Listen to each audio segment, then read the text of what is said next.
Écoutez attentivement cette histoire mystique sur les enfants du serpent. Le soleil rouge s'endormait derrière les collines quand Olumide posa ses yeux pour la première fois sur Adana. Il était marchand et parcourait les villages du pays Yoruba à la recherche de richesses et d'opportunités. Ce soir-là, le destin l'avait conduit au village d'Igbohora, un endroit connu pour ses histoires étranges et ses secrets bien gardés.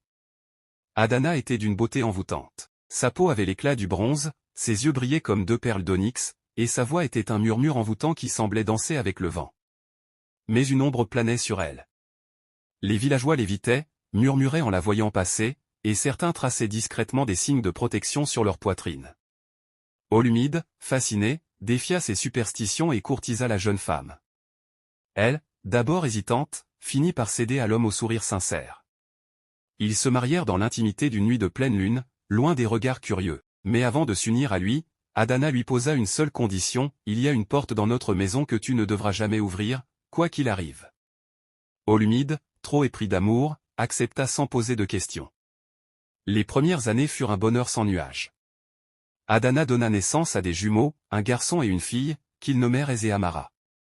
Les enfants grandissaient vite, trop vite peut-être. Leurs yeux avaient un éclat inquiétant, et parfois, Olumide surprenait leur peau frémir comme si elle se fondait dans l'ombre. Mais il refusait d'écouter les rumeurs du village, où l'on chuchotait que sa femme n'était pas entièrement humaine. Les nuits, cependant, étaient étranges. Parfois, Olumide se réveillait en sursaut, entendant des chuchotements sifflant derrière la porte interdite. Il voyait Adana disparaître dans l'obscurité et revenir à l'aube, fatiguée mais silencieuse. Un soir, alors qu'Adana était sortie, la curiosité d'Olumide devint plus forte que sa promesse. Le cœur battant, il s'approcha de la porte interdite et tourna lentement la poignée. Ce qu'il vit le glaça jusqu'aux os. La pièce était tapissée d'écailles d'un vert scintillant. Une odeur de terre humide et de sang flottait dans l'air. Au centre, deux immenses serpents enlaçaient un corps immobile, celui d'Adana. Deux immenses serpents enlaçaient un corps immobile, celui d'Adana. Soudain, elle ouvrit les yeux. Son regard était reptilien, ses pupilles fendues en une fente verticale. En un instant, son corps se mua en celui d'un immense serpent à la peau d'émeraude. Les créatures sifflèrent à l'unisson, un son à la fois mélodieux et terrifiant. « Tu as rompu ta promesse, Olumide » dit Adana d'une voix qui résonnait comme un écho lointain. « Maintenant, tu dois entendre la vérité. » Elle lui raconta son histoire. Elle était une descendante d'un ancien culte des Nagas, des êtres mi-humains, mi-serpents. Chaque génération, une femme du clan devait enfanter des enfants serpents, gardiens d'un équilibre millénaire entre le monde des esprits et celui des hommes. Les jumeaux qu'ils avaient eus étaient spéciaux, ils étaient destinés à devenir les souverains de ce royaume caché. Olumide, terrifié mais aimant encore sa femme et ses enfants, tenta de les sauver.